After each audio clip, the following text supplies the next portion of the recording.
que fue la lectura del Nuevo Testamento para hoy domingo, Lucas 20 del 9 al 18.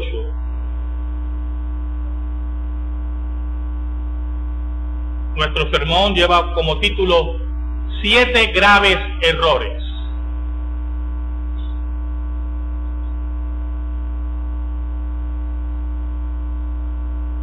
Oramos.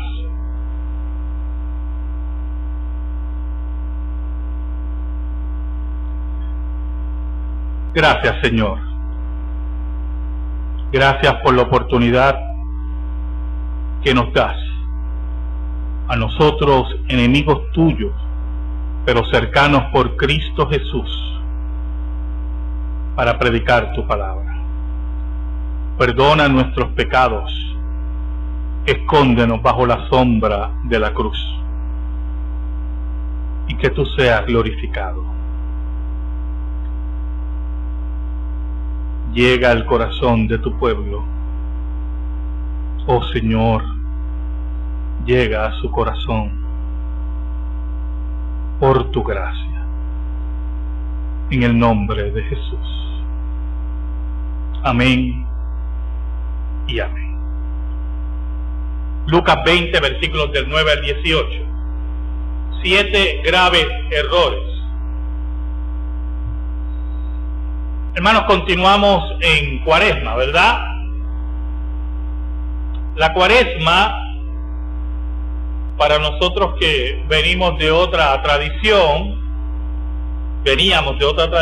pues no significaba más que Semana Santa. Y una forma de excusa para atraer a otros al Evangelio. Pero regularmente en Cuaresma, la mayoría del pueblo intenta buscar a Dios y establecer diferentes rituales religiosos que posiblemente en todo el año ni le interesaron. No le causaba ninguna atención. No le causaba en ellos ningún despertar espiritual. Es en Cuaresma y principalmente en Semana Santa donde estos rituales religiosos tienen un significado, valga la redundancia, ritualista. Es en esta época que podemos invitar a personas que posiblemente en todo el año no visitan la iglesia y con más facilidad pueden acompañarnos a la misa. Y Viernes Santo, principalmente, muchas personas crean esa tristeza por la muerte o el recordar de la muerte de Jesús, esa tristeza religiosa, hipócrita y sin sentido, sin significado. Cuaresma. ¿Saben? La religiosidad de Israel era muy parecida a esta Cuaresma, a la Cuaresma. Había una confusión o confesión del pueblo con la religiosidad. Ya ellos se constituían dueños de Israel y los líderes religiosos de Israel mantenían unos rituales el cual el pueblo ya estaba envuelto. Para ellos eran el dueño o los dueños del pueblo de Dios. Ellos eran los dueños de Israel, ellos eran los dueños del templo, ellos eran dueños de la religiosidad del pueblo. Y el pueblo lo que tenía que hacer era envolverse en las fiestas que hablaba la ley de Moisés en una forma ritualista. Pero el pueblo estaba muerto. Y los religiosos de Israel eran sepulcros blanqueados. Pero esos religiosos de Israel tenían agarrado por el cuello al pueblo. El pueblo no se atrevía a hacer nada sin el permiso de esos religiosos. Ellos se consideraban los creadores del plan de Dios y la Escritura había perdido pertinencia por la tradición de los ancianos. Por lo tanto, cuando Jesucristo irrumpe en la historia de Israel en su ministerio público, Israel vivía una eterna cuaresma, con religiosidad, con rituales religiosos y profundamente muerto. ¿Sabes, hermano? No importa cuántas veces hayas llevado una imagen de Jesús por las carreteras. No importa cuántas veces cantes los himnos relacionados con estos días que tienen un significado. Si no tienes a Dios, estás muerto, estás vacío, eres un sepulcro blanqueado. Y los sepulcros son de silencio, de muerte y pestilencia. Es en esa sociedad que Jesús irrumpe. Comenzó tranquilo su predicación. Para muchos era otro predicador itinerante, otro que iba a seguir la tradición de Juan el Bautista, y posiblemente algunos pensaron, otros que le van a cortar la cabeza. Pero había algo en Jesús que hacía tambalear las bases religiosas y rituales de Israel. Sus señales y sus enseñanzas hacían palidecer a cualquier profeta y aún a Juan el Bautista. Posiblemente al principio, y como nos enseñaran los evangelios, las señales que hacía Jesús pues pasaron desapercibidas. Algún cieguito por aquí, algún cojito por allá, pero como yo le he enseñado a ustedes, había algo que Jesús hacía que los fariseos no toleraban, y era su enseñanza. Jesús era maestro sobre todas las cosas. Y esto afectaba la falsa religiosidad de Israel, afectaba a los fariseos, afectaba su control religioso, sus posiciones cómodas, su economía y sus vidas. Y usted dirá, ¿qué queremos decir con que sus vidas? Israel, que se daba de muy nacionalista y que creó muchos problemas al Imperio Romano, esto era un grupo, hermano. Los fariseos que estaban en el poder no querían perder sus posiciones y sabían que la prédica de Jesús llamaría la atención tarde o temprano del Imperio Romano. Y a ellos no les importaba si Jesús predicaba la verdad o la mentira, o si Jesús resucitaba muertos o vacas. A ellos les interesaba su posición política, económica y religiosa. Una cuaresma.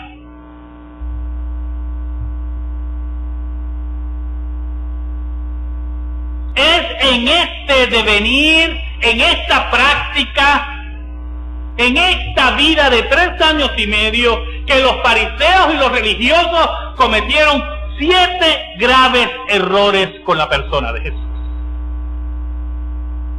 Y estos errores fueron creciendo, fueron increciendo, que llegaron al epítome de lo que puede esperarse de Israel. 7 graves errores. ¿Saben, hermanos? Jesús sufrió discrimen clasista. ¿Sabe lo que es discrimen clasista?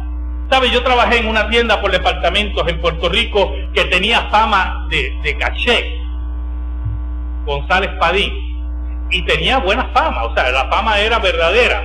Allí vendían carísimo, vendían calidad, y se acuerdan los anuncios de Navidad, González Padín, siempre es calidad.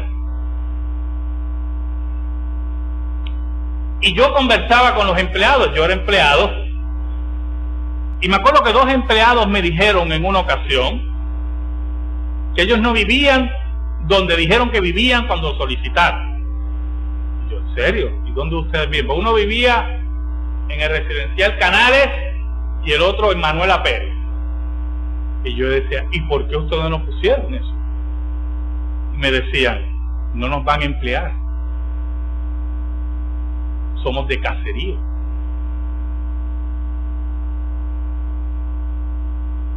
¿Saben, hermanos? Jesús sufrió ese discrimen. ¿Saldrá algo bueno de Galilea? ¿Quién te dijo que algo saldrá bueno de allí? Decían de Jesús. Ese infeliz que salió de allí nos va a enseñar a nosotros. Ese discrimen clasista, de clases, de lugar, de etnia, esa etnofobia, sufrió Jesús. Era una forma de los fariseos, era una forma de los enemigos de Jesús, de las sectas de los saduceos, de todos ellos, de rebajar la vida de Jesús, del confrontamiento que hacía Jesús a la vida religiosa de Israel, al llamado al arrepentimiento, a volver al Dios de Israel. Un discrimen clasista. ¿Cómo ese muchacho que se crió con... Ve acá, por aquí no está... Ese no es el hijo de José.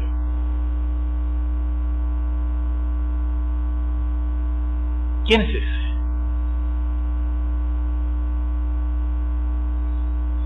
¿Sabes? Jesús fue llamado falso maestro. Estaba en la sinagoga y le dan a leer el rollo de Isaías. Y lee el rollo de Isaías y declara después que termina de leer: hoy se ha cumplido esta palabra ante vosotros. Y la sinagoga se volvió un pandemonium. Y allí Jesús fue declarado falso maestro. ¿Y cómo te atreves a enseñar eso? ¿Quién eres tú para enseñar eso? Uno tras otro, los fariseos, los saduceos, los escribas enfrentaban a Jesús y cometían graves errores contra él. Y mientras Jesús seguía predicando su mensaje y seguía haciendo señales del reino, los fariseos se confundían más. Y no hay cosa más terrible, hermano, y escuche muy bien, que cuando usted se confunde, no sentarse a meditar. ¿Oyó? No hay cosa más terrible de que cuando usted está confundido, pierda el control. Cuando nos dicen siéntate y respira, respira primero, hondo. Los fariseos tenían que sentarse a respirar hondo. Pero su pecado no los dejaba. Pero Jesús lo dijo: ninguna planta que mi Padre haya sembrado no podrá dar fruto, refiriéndose a los religiosos de Israel. ¿Sabes? Jesús fue llamado falso profeta. ¿Sabe algo? Jesús caminaba, qué cosa tremenda. Jesús caminaba por el templo y los fariseos detrás. Y los fariseos y le enseñaban, y también estaban otros, le enseñaban la majestuosidad del templo. Ese era el segundo templo que había sido remodelado por Herodes.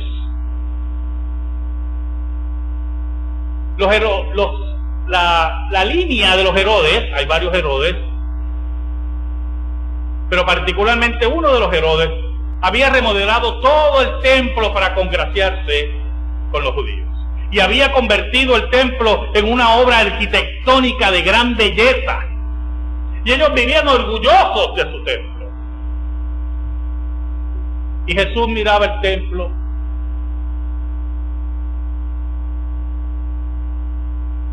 y le dijo: escucha, qué bien, derribaré este templo y en 3 días lo edificaré. Entonces, como están confundidos los fariseos y toda esta gente, y no escuchan, lo miran y le dicen: 40 y pico de años, 46 años hemos estado, y tú dices que en 3 días lo vas a edificar. Y el evangelista nos dice que él hablaba del templo de su cuerpo, de su resurrección. Pero había una indicación muy importante: toda la actividad del templo, escúcheme hermano, toda la actividad religiosa, todo el ritualismo religioso de Israel iba a pasar a buena historia, iba a desaparecer. Estaba surgiendo un nuevo templo en el Israel de Dios, que era Jesús, el Israel corporativo. Toda esa religiosidad, toda esa cuaresma eterna que tenían los fariseos iba a desaparecer. Cristo dijo que no iba a quedar piedra sobre piedra. Pero los religiosos lo consideraban un falso profeta.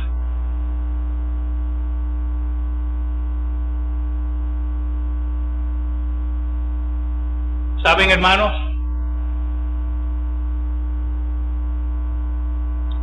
Jesús fue llamado bastardo. Y yo usé una palabrita que se puede usar desde el púlpito. Pero Jesús era considerado un hijo bastardo.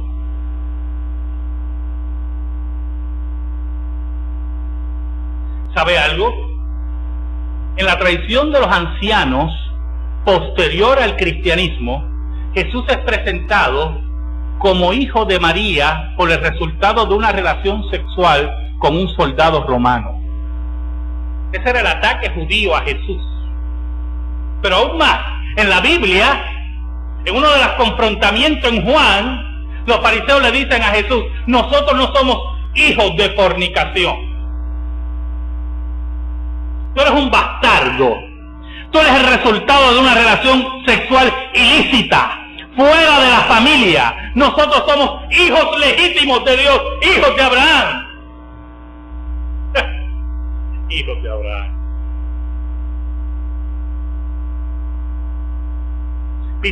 Pisoteaban la dignidad de Jesús, lo odiaban profundamente, le llamaban bastardo al Hijo de Dios. ¿Usted ha meditado en eso? ¿Llamar a Jesús bastardo? ¿Usted sabe lo que pasa? Reina Valera usa un español tan rebuscado que algunas veces leemos estos pasajes y los pasamos de vista. Pero cuando los fariseos le dieron hijo de fornicación, le están diciendo bastardo a Jesús. Tú eres un hijo ilegítimo. Nosotros tenemos sangre real, sangre verdadera. Ustedes, de Dios Jesús, ustedes son hijos del diablo. Ese es su padre. Ese es su único padre, decía Jesús. Y a su padre obedece.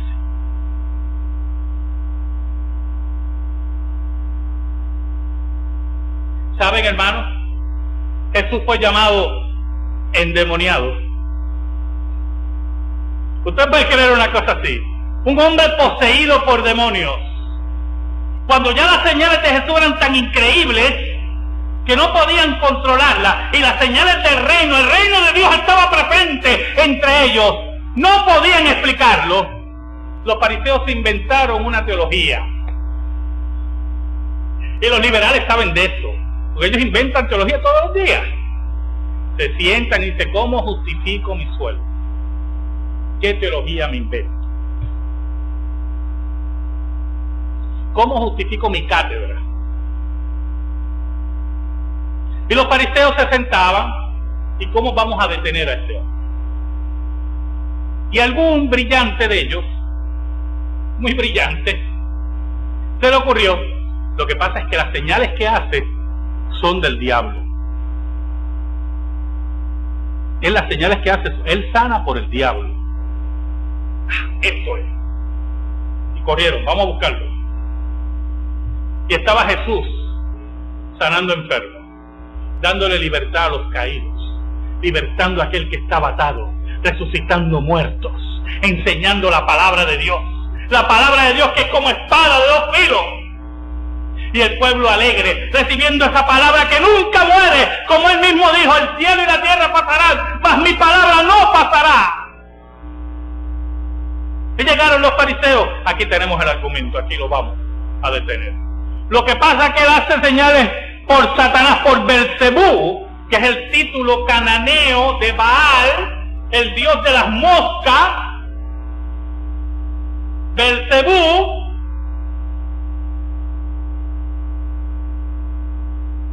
por Satanás. Y entonces el que tiene la mentecita de esa de 5 y 10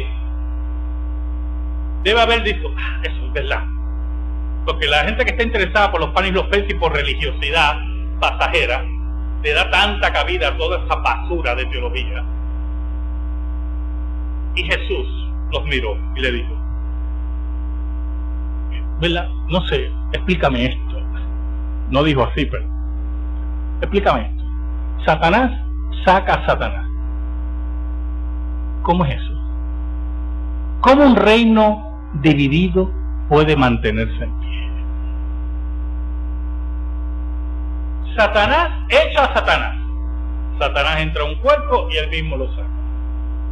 Y colorín colorado, todo el mundo queda. Explícame eso. Y cuando Jesús rebatió la teología efímera, pobre, sin significado de la religiosidad de Israel, los fariseos no sabían qué decir. El endemoniado sabía más que los fariseos.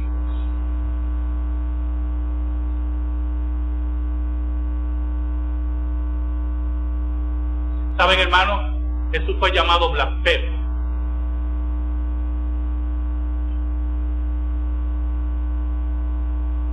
Por ser igual a Dios, por quererse poner en la posición de Dios, por perdonar pecados, por decir que antes de Abraham yo soy, por decir que está a la diestra de Dios. Fue considerado un blasfemo, que blasfemaba el nombre de Dios, que quebrantaba la ley de Moisés.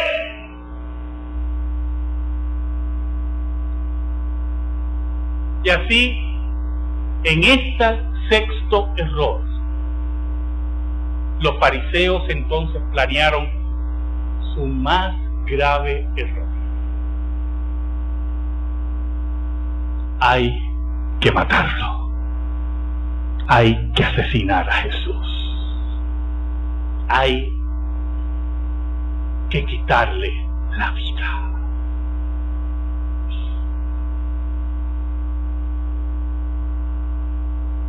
Mire cómo dice el versículo 9. Comenzó luego a decir al pueblo esta parábola. Un hombre plantó una viña, la arrendó a labradores y se ausentó por mucho tiempo. Hermanos, parte del alto del Jordán, las riberas, parte de las riberas del mar de Galilea, muchas porciones extensas de la misma tierra de Galilea, tenían dueños extranjeros. Cuando Jesús está dando esta parábola, la gente sabe de qué está hablando Jesús. Todas estas áreas tenían dueños extranjeros. Y estos dueños encargaban a gente de la localidad para que fueran los administradores de su tierra. Y ellos se iban y esperaban que estos administradores, la ganancia que sacaban, se la enviaran. Si eran malos administradores o había problemas con el clima, recuerde que estamos hablando de una administración de la tierra, de la agricultura, había malos tiempos, se afectaba a recibir el fruto. Pero en este caso, Jesús habla de unos administradores peores. Eran malvados, malos administradores, malvados administradores.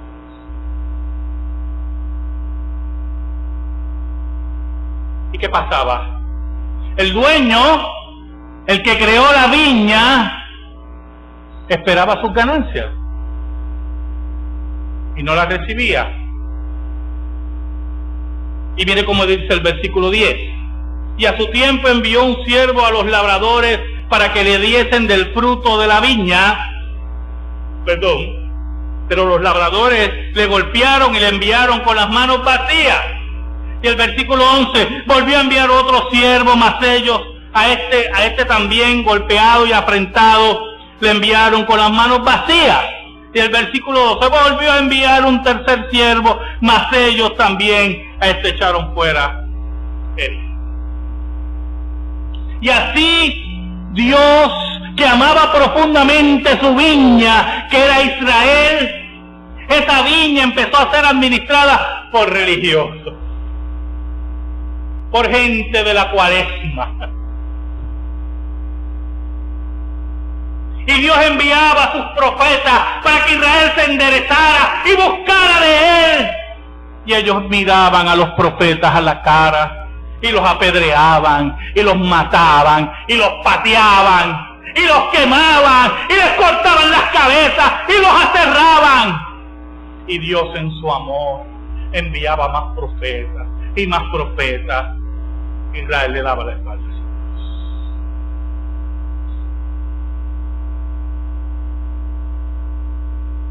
Mira el versículo 3. Entonces el Señor de la viña dijo, ¿qué haré? Qué imagen tremenda de Jesús, ¿eh? Qué imagen tremenda del amor de Dios. Yo quiero que usted entienda el amor de Dios. Usted puede imaginarse a Dios diciendo, ¿qué haré? Los que estudian teología aquí muy bien saben que Dios no va a hacer esa pregunta. Pero es una imagen del amor de Dios. Porque Dios pudo haber mirado la viña, esta es la viña. ¿Qué haré? Se acabó la viña.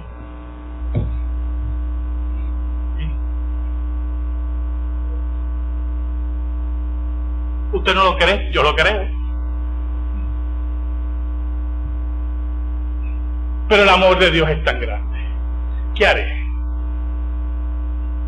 ¿Qué haré con estos religiosos? Enviaré a mi hijo amado, quizá cuando le vean a él le tendrán respeto.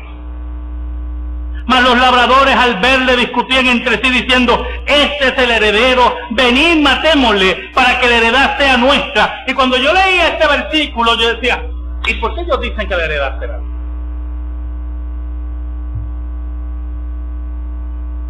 ¿Se acuerdan lo que dije al principio? Se creían dueños de Israel y de la vida espiritual de Israel y de los planes de Dios. Nosotros forjamos los planes de Dios. Aquí Dios no manda, aquí mandamos nosotros.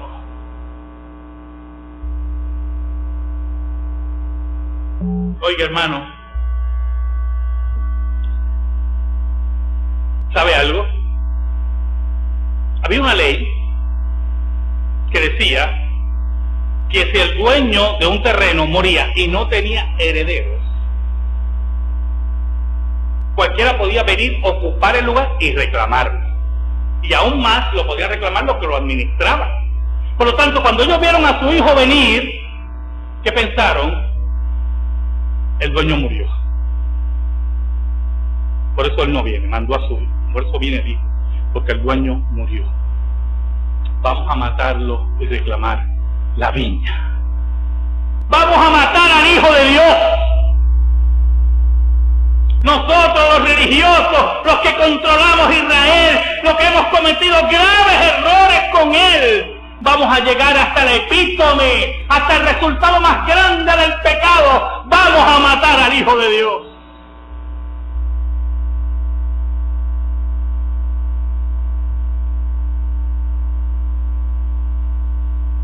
Mira el versículo 15. Y le echaron fuera de la viña y le mataron. ¿Qué pues les hará el Señor de la viña? ¿Se acuerdan la imagen? ¿Qué hará el Señor de la viña? Vendrá y destruirá a estos labradores y dará su viña a otros. Cuando ellos oyeron esto, dijeron: Dios nos sirve. Oiga, hermanos, Dios le ha quitado la administración del mensaje a Israel hace 2000 años. Él ha edificado un nuevo pueblo que es la iglesia. Y le ha entregado a esos labradores el mensaje y el reino para que sea predicado. Ya era tarde. ¿Se acuerdan que hablamos de 7 errores? Graves errores. Era tarde para recuperar la viña. Dios había destruido a los labradores. Mira el versículo 17. Pero él mirándolos dijo: ¿qué pues es lo que está escrito? La piedra que desecharon los edificadores ha venido a ser cabeza del ángulo. La piedra que ellos rechazaron, Cristo la roca, ha sido la piedra ahora donde se edifica el nuevo cuerpo, la nueva iglesia entre judíos y gentiles. El reino ha sido quitado a los judíos que decían que eran los herederos, los hijos de Abraham por naturaleza, y ha sido entregado a los nuevos hijos de Abraham que han creído en la piedra que fue desechada. Esa piedra es la piedra de toque. ¿Sabe por qué? Mira el versículo 18. Todo el que cayere sobre ella, sobre aquella piedra, será quebrantado. Todo aquel que rechace a Jesús será pulverizado. Ese es lo que dice el original. Pulverizado. Polvitos. Pulverizado. Mas sobre quien ella cayere, será desmembrado. En este día glorioso, donde Dios pondrá todos los enemigos de Jesús bajo sus pies, en ese día todo aquel que rechazó a Jesús, Jesús irá sobre él y será su juez, y no habrá salida.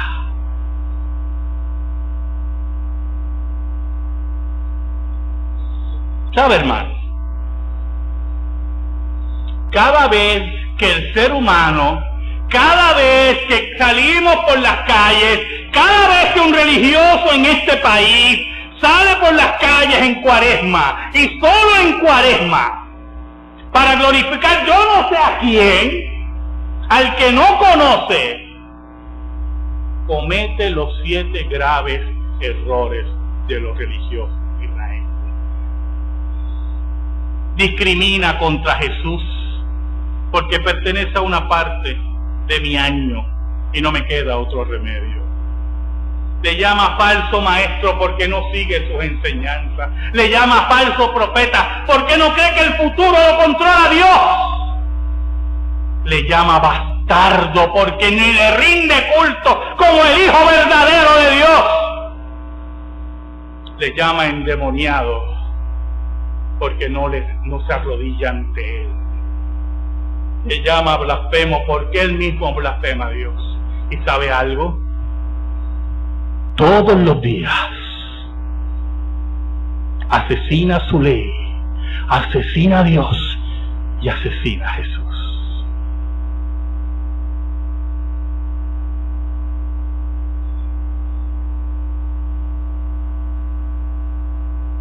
Siete graves errores cometieron la religiosidad de Israel.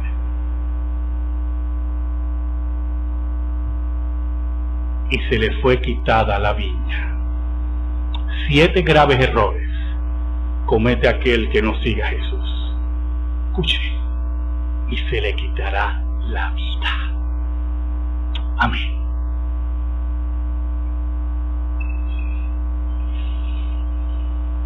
Gracias te damos, Señor. Gracias te damos en esta tarde por tu palabra, única regla de fe. Te pedimos ahora que la que ha sido predicada sea bálsamo para nuestras vidas y reflexión para nuestras mentes. Que tú seas nuestra porción. Por Cristo Jesús. Amén y amén.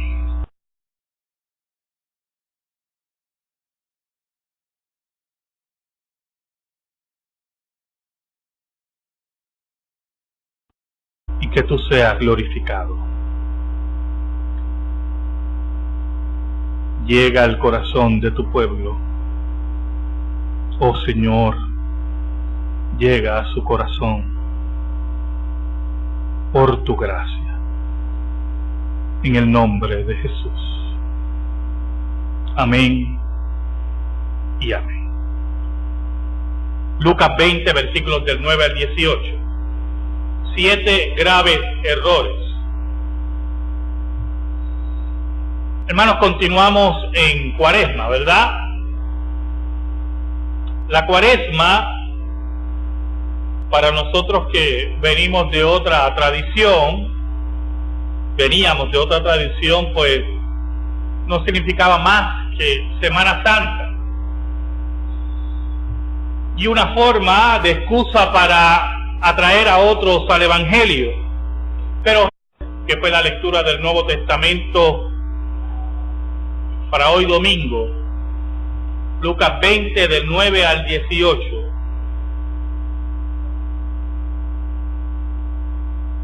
Nuestro sermón lleva como título 7 graves errores.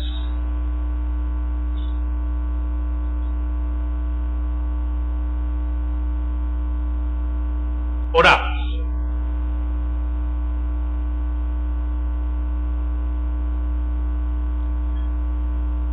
Gracias, Señor.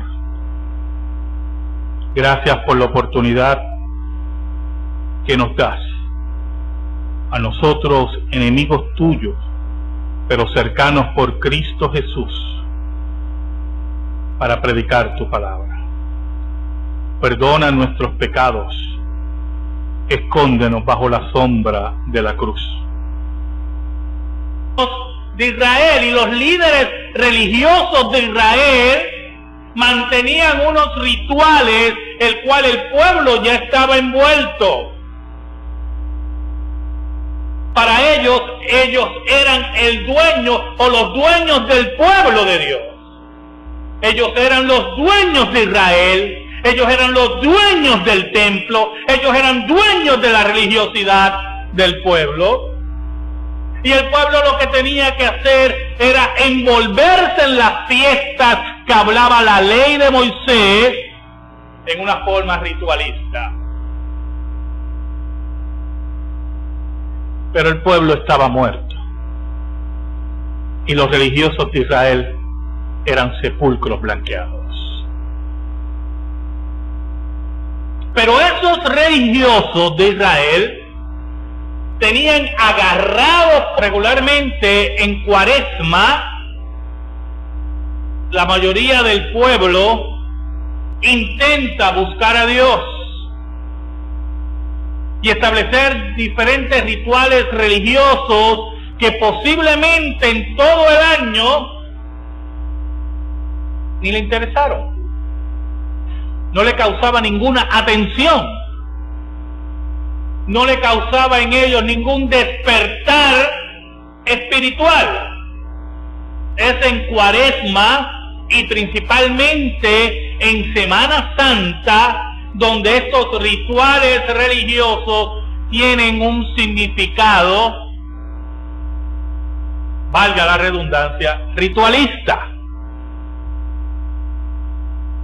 Es en esta época que podemos invitar a personas que posiblemente en todo el año no visitan la iglesia y con más facilidad pueden acompañarnos a la misa.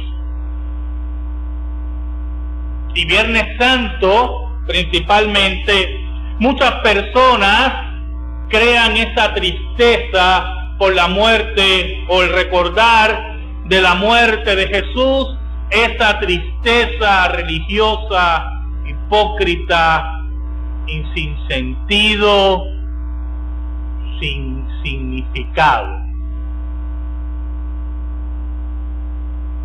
Cuaresma.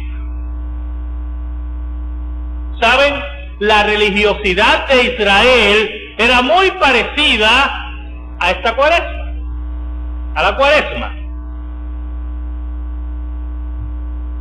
Había una confusión o confesión del pueblo con la religiosidad. Ya ellos se constituían dueños